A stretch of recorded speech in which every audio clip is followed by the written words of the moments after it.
O título da minha mensagem é O culto que Deus tem saudade. Como é o culto que Deus tem saudade? Isaías 1:10. Príncipes de Sodoma, escutem a palavra do Senhor. Povo de Gomorra, dê ouvidos à lei do nosso Deus. O Senhor diz: de que me serve a multidão dos sacrifícios que vocês oferecem? Estou farto dos holocaustos de carneiros e da gordura de animais cevados. Não me agrado do sangue de novilhos, nem de cordeiros, nem de bodes. Quando comparecem diante de mim, quem requereu de vocês esse pisotear nos meus átrios? Não me tragam mais ofertas vãs. O incenso é para mim abominação. E também as festas da lua nova, os sábados e a convocação das assembleias. Não posso suportar iniquidade associada à reunião solene. As festas da lua nova e as solenidades, a minha alma as odeia, já são um peso para mim. Estou cansado de suportá-las. Quando vocês estendem as mãos, eu fecho os meus olhos. Sim, quando multiplicam as suas orações, não as ouço, porque as mãos de vocês estão cheias de sangue. Lavem-se e purifiquem-se. Tirem da minha presença a maldade dos seus atos. Parem de fazer o mal. Aprendam a fazer o bem. Busquem a justiça. Repreendam o opressor. Garantam o direito dos órfãos. Defendam a causa das viúvas. Pai, em nome de Jesus, nesse instante eu quero apresentar diante de Ti esse momento da explanação da Tua palavra, que o Teu Espírito Santo fale conosco, ministre aos nossos corações, às nossas vidas. É o que te pedimos em nome de Jesus. Amém. O movimento de crescimento da igreja, surgido nos Estados Unidos, ele trouxe um conceito novo para dentro das igrejas, que foi o conceito das igrejas amigáveis e acolhedoras.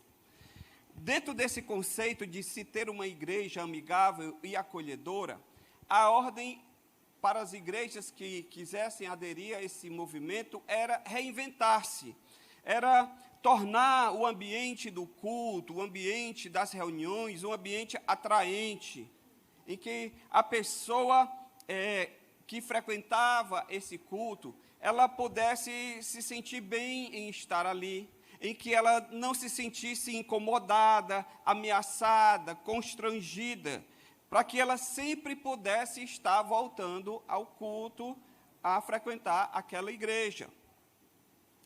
Com o advento da pandemia, que nós estamos, em nome de Jesus, saindo dela, amém? A ordem do mundo dos negócios, em geral, é o quê? A palavra que a gente mais escuta é reinventar-se. Todo mundo está tendo que se adaptar o comércio, os negócios, o ambiente de negócios está se reinventando para tentar sobreviver. E a igreja está inserida nesse ambiente da vida humana. Então, a igreja também, de certa forma, ela está passando por uma fase de reinvenção, ela está tendo que se reinventar. Então, muitos conceitos hoje de formas de cultuar, formas de se reunir, formas de funcionar das igrejas, também está passando por uma reformulação, um repensar. A ideia também é o quê? É sobreviver. Por quê? Porque nesse período de pandemia, assim como alguns ambientes de negócios fecharam, algumas igrejas também acabaram por fechar suas portas, porque não tiveram reuniões presenciais, não tiveram como contar com a contribuição de algumas pessoas, dos dízimos e ofertas dos irmãos, e aquilo fez com que as despesas fixas acabassem por inviabilizar, por exemplo, às vezes um aluguel caro numa avenida, num ponto comercial muito procurado, e muitas igrejas acabaram fechando as portas. O que eu estou querendo dizer com isso? É que esse movimento todo de reinventar-se, de repensar os cultos e as igrejas, para que elas se tornassem, primeiro que sobrevivam e que também elas se tornem acolhedoras, muitas vezes mudou-se a forma de cultuar a Deus, em que não se pensa muito em como é que Deus recebe o meu culto, mas como é que eu vou ter um culto que eu mantenha as pessoas ali. E o texto que nós lemos aconteceu durante a época de Isaías, que viveu no século 8 a.C. Entenda o seguinte, o culto para Israel era central. O culto, a vida de Israel girava em torno do culto e do templo. E o povo estava vivendo um culto, prestando a Deus um culto que Deus não se agrada. Deus não se agradava, por quê? Porque a vida das pessoas não estava mais, o que elas estavam cultuando, é como se elas estivessem com as mãos sujas, cheias de sangue, e oferecendo a Deus, e Deus disse, olha, eu já não quero, eu não aguento mais o ajuntamento de vocês. Parem de entrar nos meus atos. Quem pediu a vocês para entrarem nos meus atos? Ou seja, as pessoas, elas estavam habituadas a prestar um culto a Deus de forma mecânica e automática. E Deus disse, olha, eu não estou aqui para isso. Eu não busco adoração, eu busco adoradores. Entende? Você quer adoração? Coloca um CD tocando e pronto, você tem uma adoração, você não precisa de ninguém. Mas Deus não está buscando adoração, Deus quer adoradores.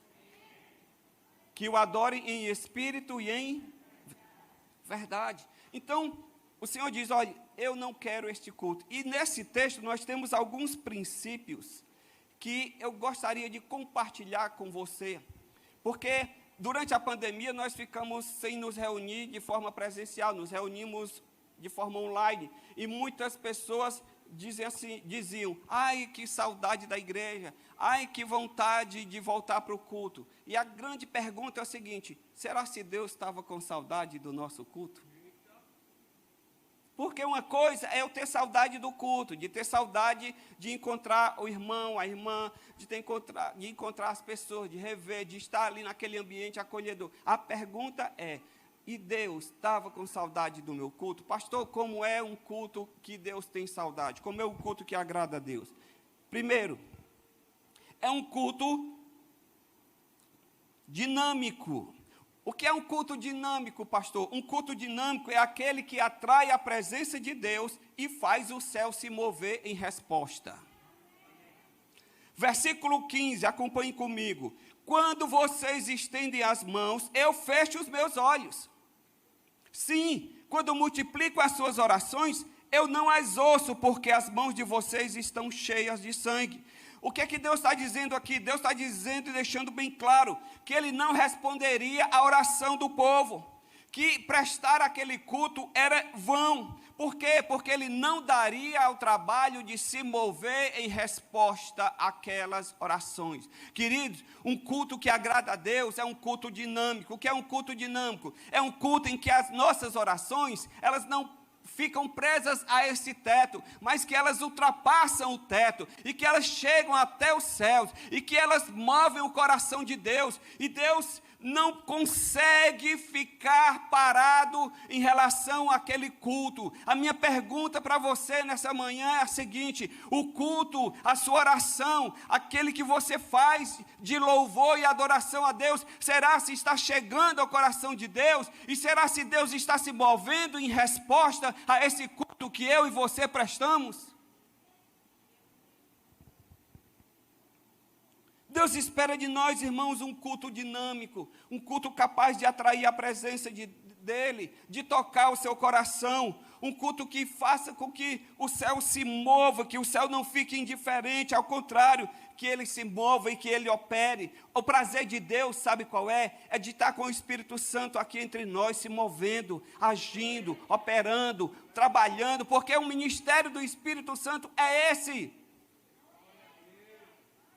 Nós precisamos entender isso, que quando nós viemos para a casa do Senhor, nós precisamos chegar e dizer: Deus, eu quero tocar o teu coração, eu quero que o Senhor toque o meu coração, eu quero que o Senhor visite a minha vida, eu quero que o Senhor visite essa igreja, eu quero ter um encontro sobrenatural. Nós estamos cantando sobrenatural, falando do sobrenatural, e nós precisamos viver esse sobrenatural.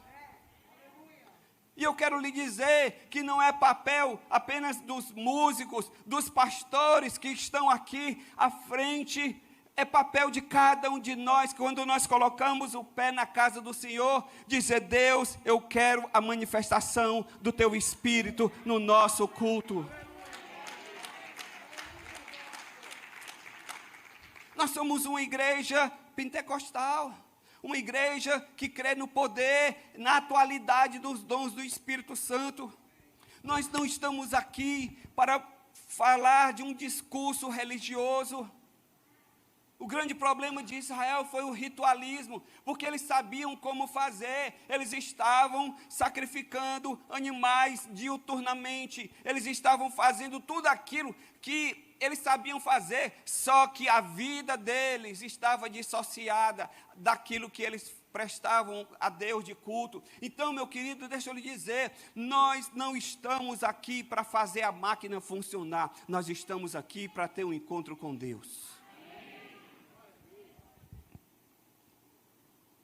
Existe um pensamento anônimo que diz o seguinte: Deus não presta atenção à pompa das palavras, ou à variedade de expressões, mas à honestidade e à devoção de coração. A chave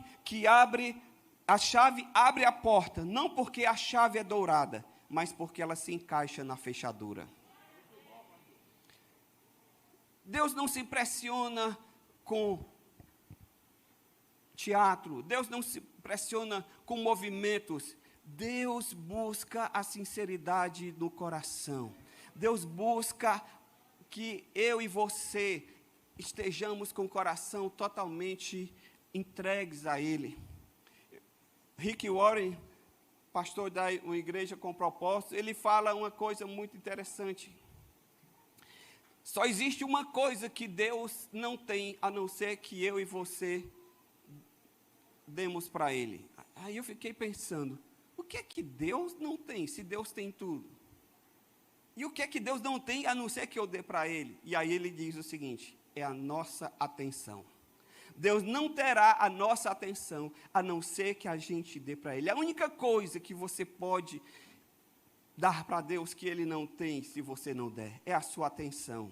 Querido, quando você se reúne aqui, você tem que vir com o coração totalmente entregue. Você tem que vir por inteiro. Você tem que vir com o seu coração desejoso de ver o agir de Deus na nossa vida.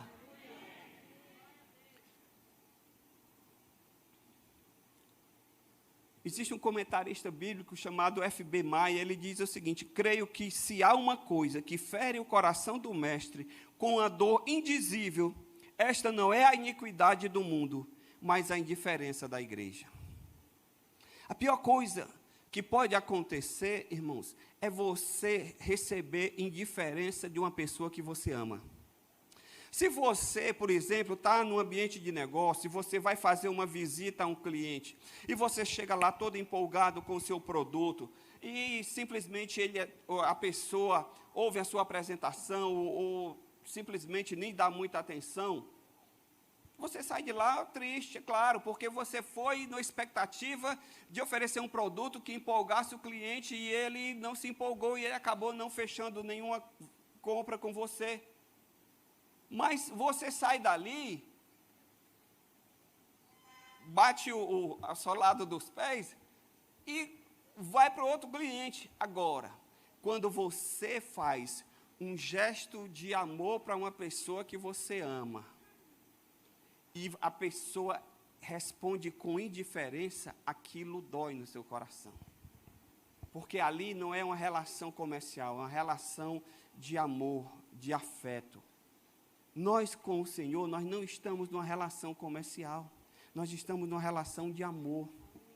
E que nós não podemos ser indiferentes, como o pastor estava falando aqui há pouco. Irmãos, Deus, a Bíblia diz, Romanos 5,8, que Deus prova o seu amor para conosco pelo fato de ter Cristo morrido por nós, sendo nós ainda pecadores. Mesmo sem eu e você termos nenhuma demonstração de amor, Ele já nos amou. Entende? Então Deus, Ele tem uma relação de amor comigo e com você. A questão não é o dinheiro A questão é o seguinte, é a minha vida. Porque Deus, Ele é dono do ouro e da prata. Não é o dinheiro que vai fazer com que eu seja mais amado por Deus. A questão é o que está por trás das minhas ações. Quando eu dou dinheiro, quando eu dou meu serviço de voluntariado na igreja, quando eu faço algo no reino espiritual. É o meu amor, é isso que Deus quer, é a minha vida, é a sua vida. O nosso culto precisa ser dinâmico, porque nenhuma relação de amor, ela é simplesmente só de um lado, é uma via de mão dupla, em que você dá e você recebe.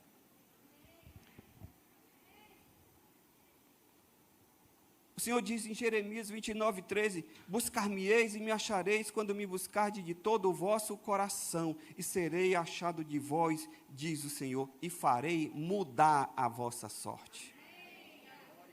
Mudar. Você às vezes a gente quer que Deus mude a nossa sorte, mas está aqui os princípios, ele diz, olha, me busque a mim, como o Mateus falou, correndo de um lado para o outro, na hora que ele disse, espera aí, eu vou colocar diante do Senhor, as coisas acontecem.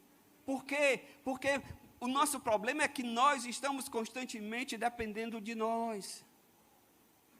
É entrega. A palavra que foi falada aqui no culto hoje foi entrega, foi confiança. E isso é relacionamento. Culto dinâmico. Se o meu culto não está ecoando no céu, então eu preciso repensar o meu culto, ver onde é que está o erro em mim, porque certamente não está em Deus. Segundo, o culto que agrada a Deus é um culto transformador. O que é um culto transformador, pastor? É um culto onde há espaço para arrependimento e mudança de vida. Olha o que é que diz o versículo 16 e 17. Lavem-se e purifiquem-se. Tirem da minha presença a maldade dos seus atos. Parem de fazer o mal. Aprendam a fazer o bem. Busquem a justiça. Repreendam o opressor. Garantam o direito dos órfãos. Defendam a causa das viúvas. Deus esperava uma mudança de vida no povo que o cultuava.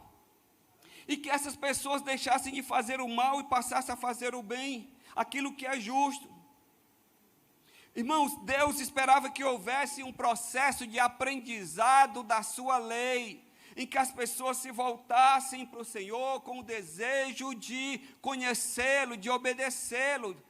É um culto transformador, é um culto em que há espaço para mudança de vida, em que simplesmente eu não estou aqui por um ritual, eu não estou aqui por força do hábito, porque aos domingos de manhã eu tenho o hábito de ir à casa do Senhor, ou ao domingo à noite eu tenho o hábito. Não é por força do hábito, eu venho aqui para ser confrontado com a palavra de Deus, eu venho aqui para receber a instrução do Senhor, eu venho aqui para submeter a minha vida, os meus caminhos, aos caminhos de Deus, para que eu possa andar na justiça, para que eu possa andar em retidão. É um culto transformador, em que cada vez em que a palavra de Deus é pregada, eu me sinta desafiado, eu me sinta com desejo de ser moldado pelo Senhor.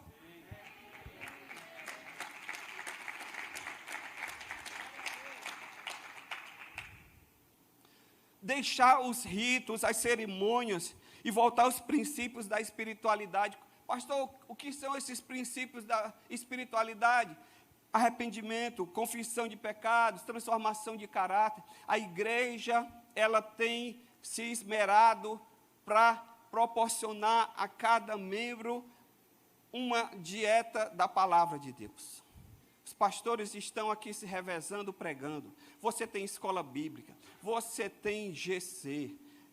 Irmãos, são tantas frentes que a igreja disponibiliza. Para quê? Para que a gente seja exposto à palavra de Deus. E em a gente sendo exposto à palavra de Deus, Deus vai nos limpando. Porque a palavra, ela nos limpa. A palavra, ela nos regenera. A palavra, ela nos transforma. No momento em que a gente se expõe à palavra, a gente começa a receber. Eu sempre gosto dessa ilustração. O que é que acontece no ambiente de radiação nuclear? Por que que, por exemplo, as usinas nucleares, elas são tão perigosas? E, por exemplo, o Japão, ele usa muito a energia nuclear. Porque tem radiação e aquilo ali causa um sério problema no nosso organismo. O fato de você estar num ambiente radioativo, muitas vezes, 10, 15 anos depois, há câncer, a doença. Por quê? Porque a pessoa se expôs ao ambiente radioativo. Quando nós nos expomos à presença de Deus, tudo aquilo que vem de Deus, tudo aquilo que emana de Deus, nos afeta, nos toca, nos atinge. Então, deixa eu lhe dizer, quando nós estamos num ambiente onde a presença de Deus está, a nossa vida, ela se quebranta, a nossa vida se transforma, a nossa vida é moldada. Por quê? Porque o Espírito Santo está agindo. Você precisa entender que quando você vem aqui, a cada reunião, a cada culto, você precisa vir com o coração desejoso de dizer: Senhor, fala que o teu servo ouve. Fala porque eu quero ser transformado. Nós estamos, irmãos, num processo de santificação que ele começou com a nossa conversão, mas ele vai até o último dia da nossa vida. Enquanto você estiver vivo, Deus está trabalhando em você para te tornar a imagem e semelhança de Jesus. Jesus é o nosso exemplo, é o nosso alvo, é o nosso objetivo. Por isso que ele é o primogênito dos irmãos, porque ele é o primeiro. E os demais somos eu e você. Cristão é o quê? Pequenos cristos, pequenas réplicas.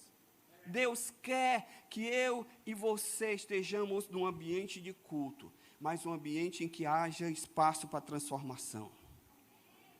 Nós não podemos chegar inertes. É por isso que a W. Tozer, ele fala que a complacência é inimiga mortal do progresso espiritual. Quando eu me acomodo, quando eu sou muito complacente comigo mesmo, com os meus erros, com os meus pecados, aquilo acaba por me acomodar espiritualmente.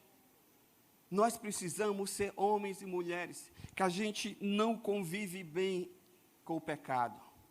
Pecado na minha vida e na sua vida, ele não é para ser uma prática habitual, ele é para ser um acidente de percurso. O que é uma topada? Você vai aqui, aí, você leva uma topada, aí você diz: poxa, não vi, e a topada dói. Mas ninguém olha aqui uma pedra e diz: rapaz, isso aqui é tão bom para dar uma topada, deixa eu testar. Ninguém faz isso. Por quê? Porque você não vai se prejudicar. O pecado na minha vida e na sua vida, ele não é uma prática habitual. Era antes da gente se converter. Agora, ele é um acidente de percurso. Por isso que a Bíblia diz: filhinhos, não pequeis. Mas se pecardes, tendes um advogado. Eu estou em processo de mudança. Cada um de nós está em processo de mudança, de transformação. Cada um de nós aqui, nós precisamos ter um coração de aprendiz, um coração ensinável, porque no dia que a gente deixar de aprender, a gente deixa de progredir, a gente deixa de crescer, e Deus não quer isso para mim. A Bíblia diz: cresçamos e prossigamos em conhecer ao Senhor. Conheçamos e prossigamos em conhecer. Deus quer para mim e você um ambiente transformador. No Salmo 115, no versículo 8, fala que nós nos tornamos semelhantes àquilo que nós adoramos. Então, se eu adoro a Deus, eu vou me tornar semelhante aqui? A Ele.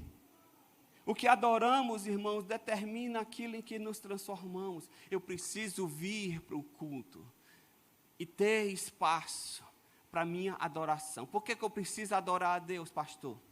Às vezes as pessoas acham o seguinte: elas precisam adorar a Deus porque Deus fica assim, estou gostando tanto de você me adorando, fazendo com que Deus se sinta mais Deus. Deus não vai deixar de ser Deus pelo fato de eu não adorá-lo, ou Ele não vai ser mais Deus pelo fato de eu adorá-lo. Por que então que a Bíblia diz para eu adorar? porque eu, quando adoro, eu sou transformado. E se eu adoro a Deus, eu me transformo cada vez mais e fico mais parecido com Ele. Então, o beneficiário da adoração não é Deus, sou eu.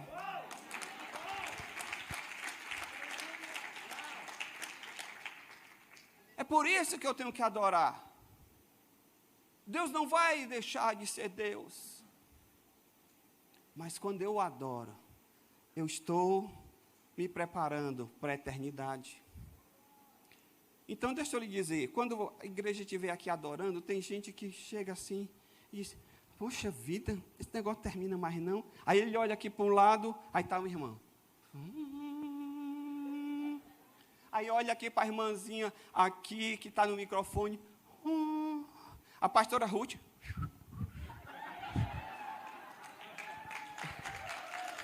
Aí você olha assim, aí você diz, que negócio é esse?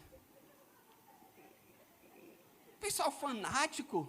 Mas quando a pessoa está lá no estádio, Ceará, Leão, ninguém acha fanático.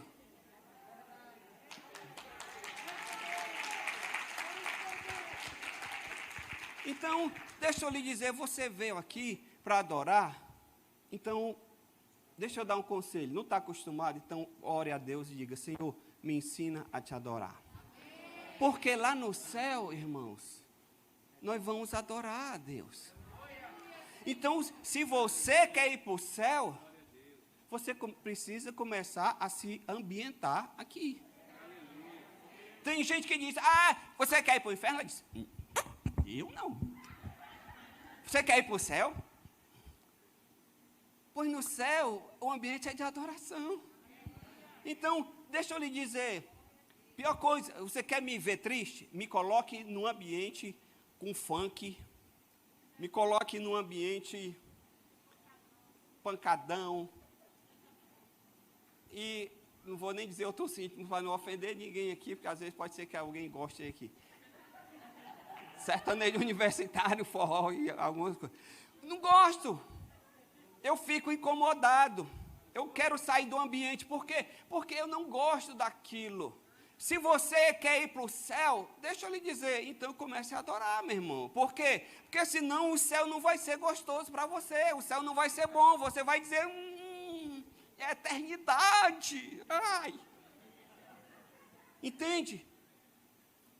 Você precisa vir a um ambiente de culto transformador, em que Deus te move, Deus te molda, e você vai sendo transformado à imagem e semelhança de Jesus. Glória a Deus. E por fim, um ambiente, um culto que Deus tem saudade, é de um culto racional e inteligente. No versículo 18 ao 20, tem isso. O que é um culto racional e inteligente, pastor? É aquele sensível para reconhecer o tempo e as oportunidades que Deus nos dá. Esse é um culto racional. É você discernir o tempo e as oportunidades que Deus está te dando na tua vida. Versículo 18, assim diz o Senhor, venham, pois, e vamos discutir a questão. Deus estava dizendo, vamos conversar aqui. Vocês estão me trazendo aqui um culto que eu não estou gostando. Vamos discutir aqui. Ainda que os pecados de vocês sejam como a escarlate, eles se tornarão brancos como a neve. Ainda que sejam vermelhos como o carmesim, eles se tornarão como a lã.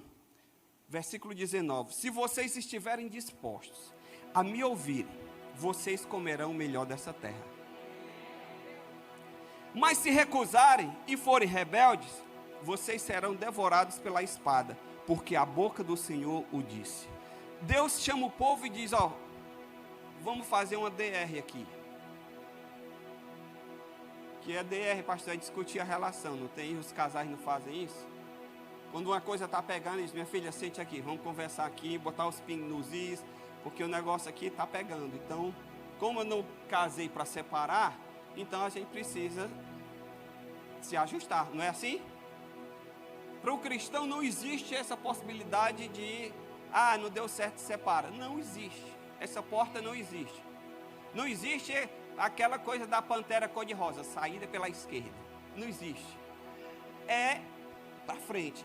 Então tá pegando, vamos conversar. Eu vou ver onde é que eu estou errando. O importante é a gente caminhar. Isso é o conceito de aliança, que envolve compromisso. Mas eu não estou aqui para falar sobre isso. Então Deus chama o povo e diz assim, ó, vamos conversar aqui. Vocês têm duas opções. Vocês podem comer o melhor dessa terra, ou seja, participar da terra que mana leite e mel. Ou vocês, se não quiserem, vocês serão entregues a um povo estrangeiro e serão levados cativos para longe da minha presença. E foi o que aconteceu com o povo. Não soube reconhecer as oportunidades que Deus deu para eles se arrependerem.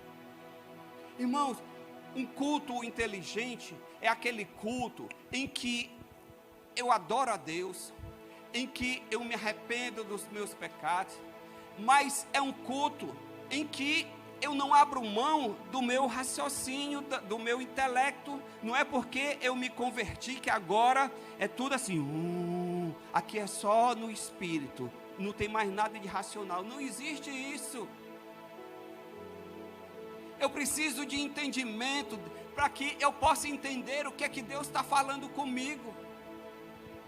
Paulo fala em Romanos 12:1 que nós precisamos dar a Deus um culto racional. A igreja de Corinto era uma igreja inteligente, cheia de dons espirituais, mas era uma igreja que não usava o raciocínio corretamente. Por quê? Porque tinha bagunça na hora do culto, um falava em línguas aqui, o outro falava ali, e terminava o culto, não tinha edificação, não tinha explanação. E Paulo disse, gente, vamos organizar isso aqui, não é assim. Por quê? Porque se eu apenas no culto, apenas falo em línguas, o meu espírito é edificado, mas a minha mente fica infrutífera. Por outro lado, eu não posso estar num culto em que eu apenas digo, é só na mente. Aqui é só o raciocínio, pastor.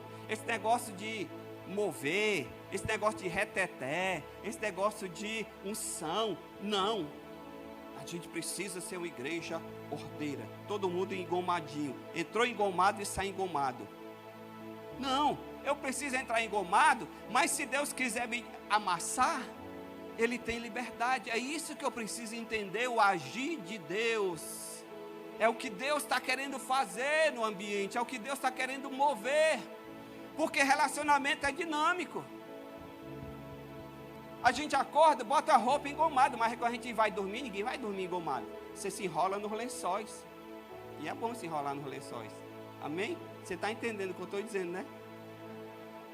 É ou não é? Querida, eis que venho diante de ti, com a minha roupa Hugo Boss. Ela diz, querido, eu estou aqui com a camisola do amor, mas eu não posso, eu estou de Hugo Boss. Pois fique com a seu Hugo Boss. Porque a gente precisa discernir os momentos da vida. Nem sempre é informal e nem sempre é formal. Nem sempre é instrução de raciocínio e nem sempre é só mover do espírito. Nós precisamos dar a Deus um culto racional, um culto em que haja entendimento, um culto em que haja espaço para o agir de Deus na instrução, mas também um culto em que haja espaço para o agir de Deus na unção.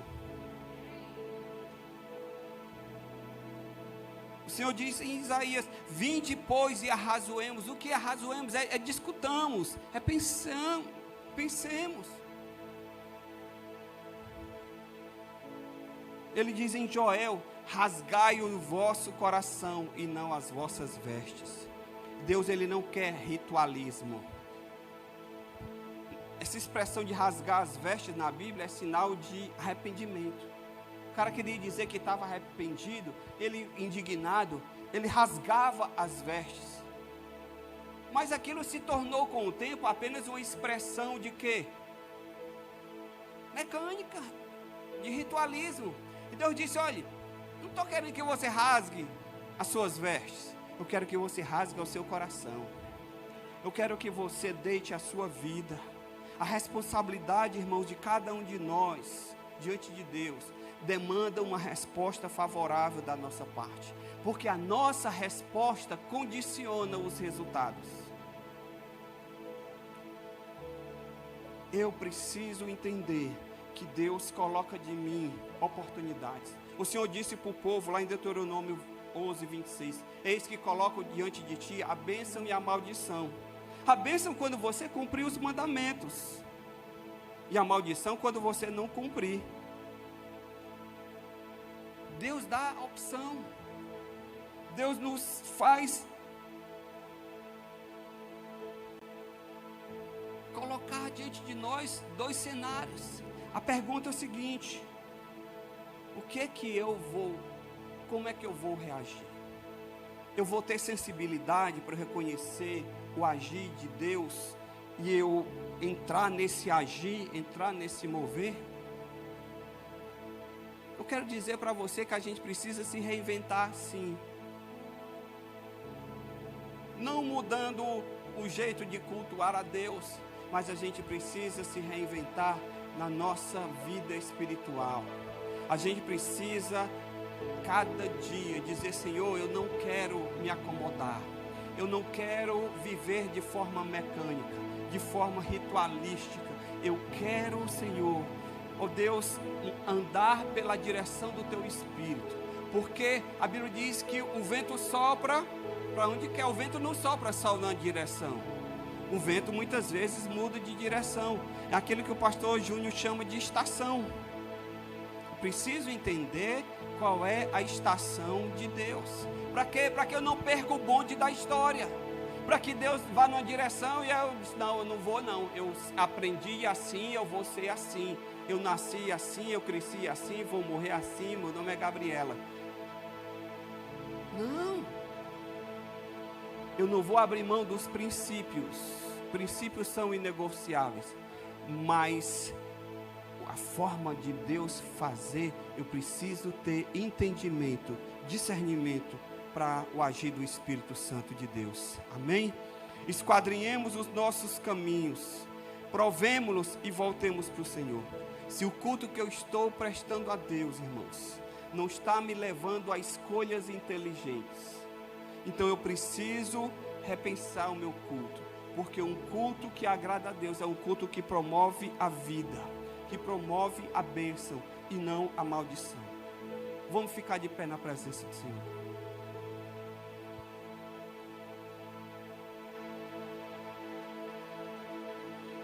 Eu queria lhe desafiar a cada vez, quando você, a partir de hoje, você vier, você pensar em vir à casa do Senhor. Primeiro, lembre-se o seguinte: o culto é permanente, a reunião é temporária. Você vai estar sempre em uma atitude de culto. Mas quando você pensar em vir para a reunião, aí você vai dizer: Senhor, eu estou indo ali e eu quero um encontro contigo. Eu não quero chegar lá e sair do mesmo jeito. Porque, irmãos, é impossível você se submeter à presença de Deus e você não ser transformado. Na sexta-feira a gente estava lá na vigília, no monte, e eu não, sem brincadeira, eu não estava lá para orar por mim, eu fui lá para orar pela igreja. Não porque eu não tenho necessidades, e não porque eu seja super espiritual, que eu digo: ó Senhor, eu sou abnegado, que não quero apresentar as minhas causas. Não foi.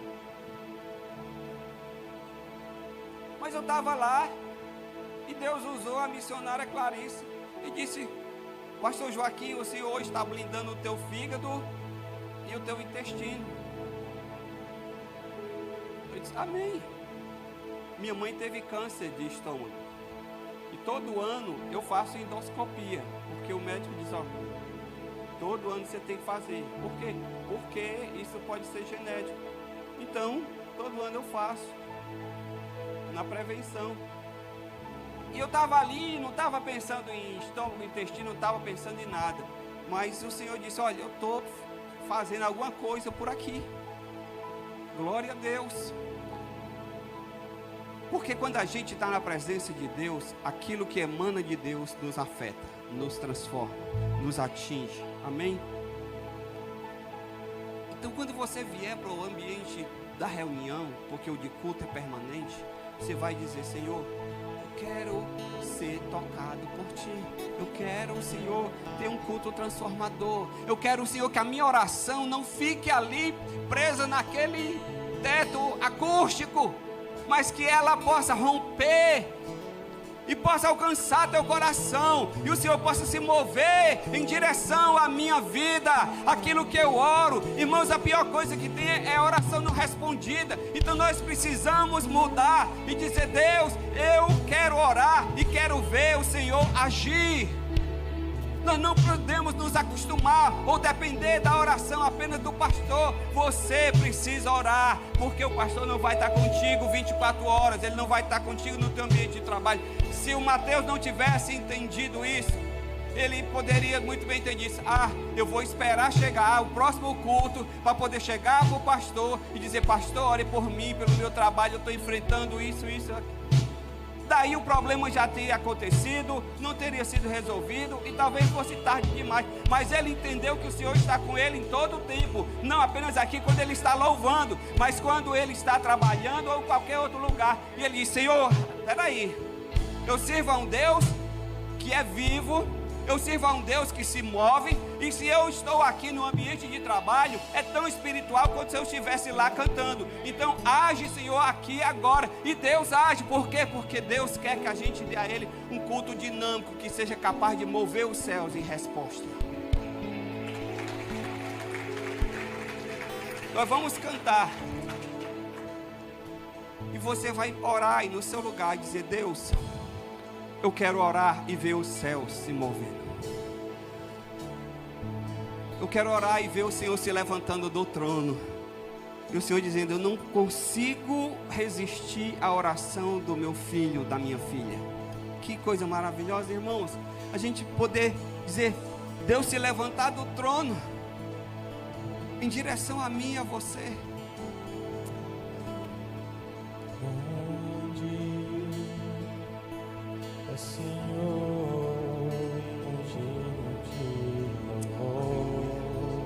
Aleluia. Na cidade do nosso Deus. Na cidade do nosso Deus, teu santo monte.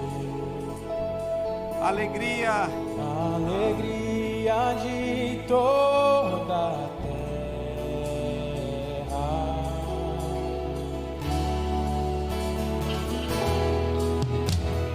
Grande É a Ele que é o grande. é o Senhor,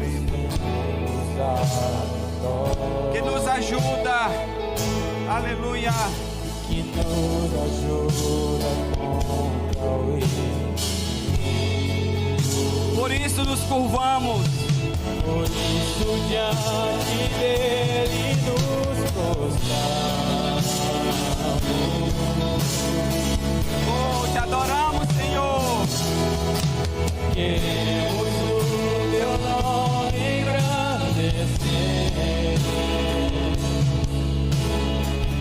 e agradecer-te por a obra em nossas vidas. Confiamos em teu infinito amor. Só tu és o Deus eterno sobre toda a terra e céu. Pai amado, em nome de Jesus, eis aqui a tua igreja. Senhor, nós queremos sim uma igreja que seja amigável, que seja acolhedora, mas não queremos, Senhor, negociar nenhum princípio espiritual, porque nós não podemos prescindir, abrir mão da tua presença. Nós não podemos abrir mão do teu agir na nossa reunião, no nosso ajuntamento. Senhor, nós nunca queremos ouvir do Senhor o que o Senhor disse para o povo de Israel, que não se agrada do ajuntamento, que se recusa recusa a ouvir as orações. Pai, em nome de Jesus, nos ajuda, Senhor, a ter um coração sempre quebrantado e contrito, para entender e reconhecer aquilo que o Senhor está fazendo e se movendo no nosso meio, nas nossas vidas. Porque nós queremos, meu Deus, que cada culto aqui seja memorável, que cada culto aqui seja inesquecível. Em nome de Jesus, não por causa de quem está pregando ou tocando, mas por causa do Espírito Santo que está agindo e se movendo no nosso meio. Em nome de Jesus, eu quero te pedir que o Senhor agora traga sobre os nossos corações um quebrantamento. Traga sobre as nossas vidas um agir poderoso e sobrenatural. A tua palavra, Senhor, é como um martelo que esmiuça a pedra. E eu quero te pedir que a tua palavra nos nossos corações nessa manhã, Senhor, caia como, ó Deus, uma luva numa mão. Que ela, Senhor, nos envolva, que ela nos revista, que ela nos desafie, que ela nos transforme. Que cada vida que aqui está nessa manhã, meu Deus, possa pensar e repensar a forma de cultuar ao Senhor, para que o nosso ajuntamento, meu Deus, não seja mecânico, mas seja celebrativo, seja, meu Deus, cheio da unção e do mover do Espírito Santo. Nós queremos ver os céus da terra, nós queremos, Senhor, atrair os céus, nós queremos, Senhor, ver um ambiente de glória, um ambiente de avivamento, um ambiente, Senhor, de, ó Deus, ação do Espírito Santo. Nós não estamos aqui, meu Deus, para manipular o Senhor. Nós não estamos aqui também, Senhor, para simplesmente agir na base do racionalismo incrédulo. Nós queremos, Senhor, ser uma igreja da palavra e do poder. Nós queremos ser uma igreja da reflexão, mas da ação. Nós queremos ser a igreja da racionalidade, mas também do sentimento e da emoção.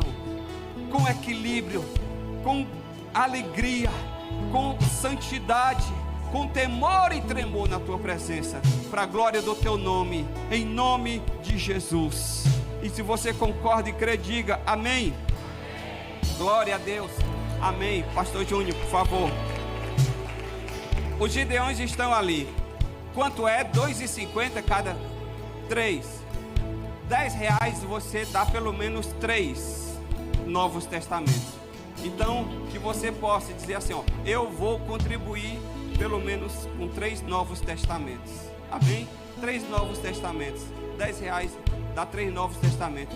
E aí você talvez nunca consiga ir, mas você está enviando. E a palavra de Deus, que é poderosa, ela vai alcançar, e só a eternidade vai poder dizer se alguém foi alcançado por aquela palavra, como foi esse testemunho. Que Deus nos abençoe em nome de Jesus. Aleluia. Uau. Isso é a palavra de Deus, igreja.